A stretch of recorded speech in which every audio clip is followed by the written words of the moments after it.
Thoreau is inhabiting this world, new telegraph, new amounts of information bombarding him.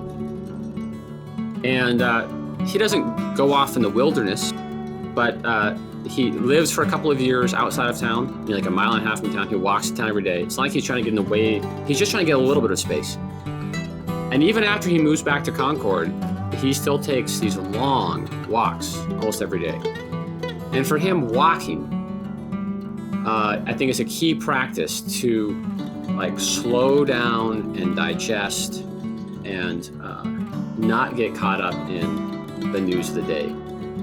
And what I find so remarkable about someone like Thoreau is that as he decreases the quantity of his informational intake, he increases or improves the quality of his commentary on it.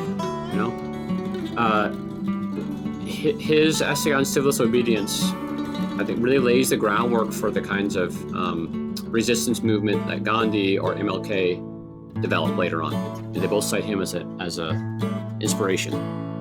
And his essay on John Brown transforms sentiment about John Brown and I think sets up Lincoln's election. So Thoreau is deeply engaged in contemporary events, but he has something to say because he has cultivated slower habits of thought. I mean, he says in his essay, Walking, you must walk like a camel, which is said to be the only beast which ruminates while walking.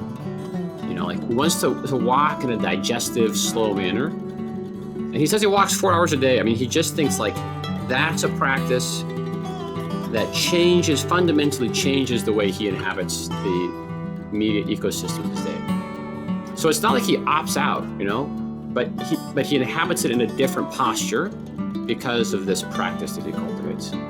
So that's what I'm interested in. How can we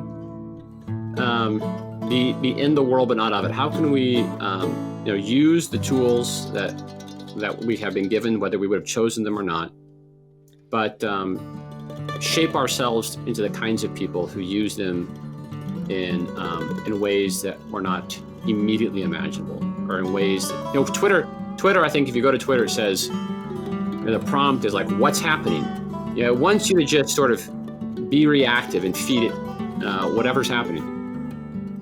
But what if, we practice the kind of meditative walking that Thoreau enjoins and think in a different wavelength and then act or communicate out of those habits?